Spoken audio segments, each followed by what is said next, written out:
When it comes to creating art, music, podcasts, and media, it takes a certain amount of grit to succeed.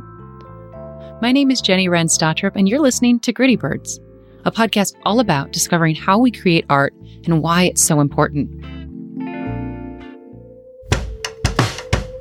This is day 5 of NaPodPoMo, and I am touching back to an interview from Treefort 2017 with the band Kolars.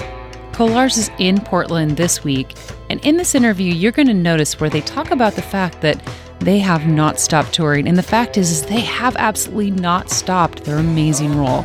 I have loved following them over the last couple of years. I hope you love them as much as I do. Their energy is absolutely amazing. Want to support the feed? You can at grittybirds.com/Patreon and support us to get access to the AMA at the end of this month. Would love to have you there. Thank you to everyone who has been a part of this feed. We are on day 5. Here we go. Welcome to Boise. Thank you, Boise. Boise's beautiful. Like, it's a beautiful day. The people are great. I love that everyone's involved in this festival. Like, what cities fucking do that? We got in the late afternoon evening. It was a little wretched, but kind of moody. We like a little moodiness sometimes. But then remember, we were like, well, we're going to get some dinner. We'll go to Capitol Cellars. And then we go down there, and all these tables are reserved for, like, the mayor. For, like, they got good reviews. And it was a fine dinner, but it was like we were lucky we got a table because everyone had, like, a placard, like, the mayor's about to come there. And we did get a couple weird looks, like, what are these quote-unquote young like people sweatpants doing in here? Yeah. Are they dressed well enough to be in this venue? We were in our van, too, our car for like 40 hours, so I'm sure there was a stench coming off of us as well. I mean, I liked when we were driving, like last night, wandering around and kind of looking at all the hotels and like the parking lot, all the vans just brought me a lot of joy. That must be the most amount of vans ever in Boise in one day. Treefort. Treefort. Yeah. It's like a van convention happening while the festival is Convention. That's it. So you said you've been in the car for 40 hours. I know that you're LA based. Yeah. And where were you coming from there? Or have you been, like, where have you been traveling? You're okay there, dear. You're all right. The great thing was we picked up our vinyl in San Francisco, so we had to stop over there. Yeah, it was the only way we could get it in time. It's like, all right, we'll drive and pick it up. We've been traveling. I feel like this is kind of mid-tour. We've been essentially on tour since, February? And then we were on and off, yeah. And then this is a stretch that goes into August with a little bit of breaks here and there. But so we're in it for the long haul. That's a long travels. But I suppose it's probably a lot easier since you do operate as a duo. And as a married couple. Being a duo is great. Being married's great. We're in it together. We want the same things. There's a lot of wonderful things. The driving shifts end up being a lot longer. Yeah, that's about it. Also because our only real fights happen when someone's giving directions and another person is driving. Isn't that the cliche? So, right? My parents, the worst. Yeah, my parents the same. So many parents, everybody. And so it's like, great. Now we're in a profession where we spend most of our time in a car driving, having to direct the other person. That's probably the hardest part. So you used to be in a band called He's My Brother, She's My Sister.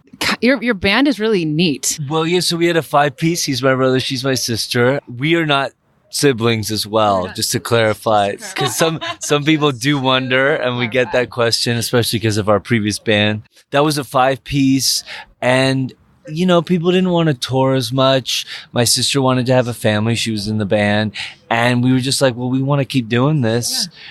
Let's do it as a duo. Yeah. And a lot of people were like, what? You can't do that. And we did, and it's been good. Yes, we can. And so it's been about a year since we took this, professionally, I guess, really started doing it. We actually chose a band name. It's been a year since we chose a band name, which is our last name. So it wasn't that hard. It took us 2 months to figure out, let's just call the band our last name.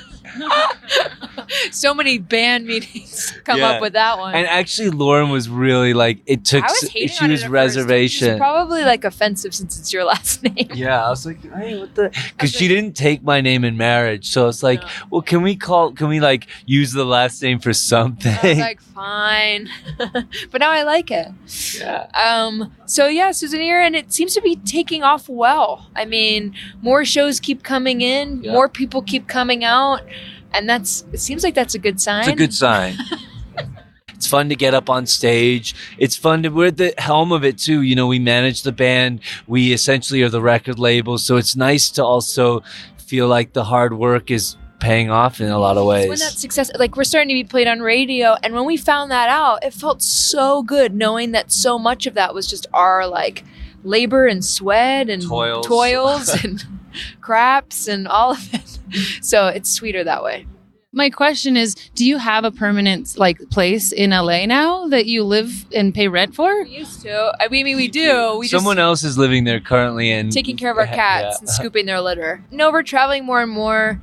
I don't know. I love it. I'm built for this kind of life. I like moving. I like not being in one place for very long. I think you're split a little bit. You're a fitty, right? Yeah, I like about half the year being on tour and traveling. The other half I can be in the studio, you know, messing around with gear and creating albums and creating music and stuff like that. So I guess one question I often ask to bring that up is studio versus performance. I love creating and, you know, experimenting with sounds and stuff. And the great thing about this project is we've been able to do that. A big part of our sound is what I've created in the studio is also incorporated live, like bass lines and keyboard parts that I've created. We, you know, infuse into the show. So that's been fun. But then Lauren really loves performing, I think, because she's really good at it too. She's like, when people watch her, sometimes we'll have shows and like people in the front will just stare. They'll just be like transfixed from the front row, like, what is she doing? No, but it's true. I'm almost like, what do I got to do to get a little love on this side of the stage? Pretty soon you're just going to be wearing no pants. Like you're just going to be like shirt. It might come to that. It might come. So how did you get into being essentially like a one-woman drum band? It's all been an invention. So if people get a little bit like, well, it's just because it's the first of this combination. And it really just happened because I was a tap dancer. We wanted me to start playing drums. Like we needed a drummer. And then I learned how to do that by adding one drum at a time. And I love the drums just as much as I love tap dancing. Yeah, totally. A couple of my favorite bands I've gotten to like kind of connect with in the last few years would be like Tao and the Get Down, Stay Down, and Meryl's drum setup is insane. They were doing in harmony same time with the big tall drums. You know what I mean? Not even just like with crazy stuff going on, and you're just like, I know. Because there's something so primal about the drums too. And when you see a woman behind these like giant drums being like big beats, there's something that is, I mean, it's great when there's a guy too, but there's something also exciting when it's a chick and being like, what? Just like with this loud, and it's very physical, and it's been a blast. Where did you come from? Where are you from? How did you end up here? Who are you? They call you Rob. The simple answer would be like rejection. Like a label doesn't want to sign you. Well, okay, how do I make this record? Like you just kind of create it and you build your studio from piece by piece. And this is why this album sounded like crap. I'm not going to do that again. And then, you know, over years and years, you just kind of hone it and you're like, okay, now I kind of have a handle on this. What's your gear setup? Because I'm a gear lover. I try and combine analog and digital. I love using preamps. So a lot of the guitars on the record, I'll go direct, and instead of like an amp, I'll crank the preamp and create like fuzz tones through the inboard gear or outboard gear, which is really fun. It creates this really in your face, like the sound really pops out of the speakers. Just experimenting with different sounds. Sometimes we use virtual instruments like vintage keys that people have sampled that sound incredible, or hard gear. It's like kind of, you know, we juggle it all and just whatever sounds right. And then we do half the set rockabilly stripped down, kind of just me on the drums and Rob singing and playing guitar. And then we have tracks come in about halfway through that you've played all the instruments on. So it's got like a bass line or a bass after a while. You can't like Yeah, you know? it's fun. I actually really love. At first, we were kind of hesitant about like playing with pre-recorded stuff, but now it's like so much fun. I love being it. a drummer, it's like a click in your face. So it's like being spanked like over and over and over again in the beginning. But then your timing gets better, and then you enjoy it. Well, and you do all the tap live with no click or anything, so you I just mean to keep the same. Yeah. You can't move at all. Because sometimes when I play without tracks, I'm like, let's slow this part down a little bit. Let's Right. speed this part back up. I'm in the mood to play the song at this tempo tonight. But when you play with tracks, you don't really have that freedom. And tempo is vital when creating music, especially as a dancer and all of that. Like, people really react to tempo. If a song's too slow, you can feel it. If you can move to it, if universally people can move to it, I think that's what creates like a song that people love. Sure.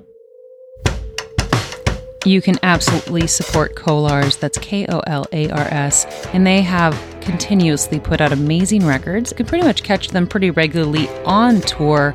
If you want to support the show, you can here at www.patreon.com/grittybirds, or you can actually just follow and subscribe, give us a review, blah, blah, blah, all that good stuff. I am so happy to be here on day 5. We've got an AMA tomorrow, which is Ask Me Anything, so please send me questions. Otherwise, I will be diving back into some archives. I would like to know what you want to know, and we'll be doing this every week. See you next time. This is Gritty Bird signing off.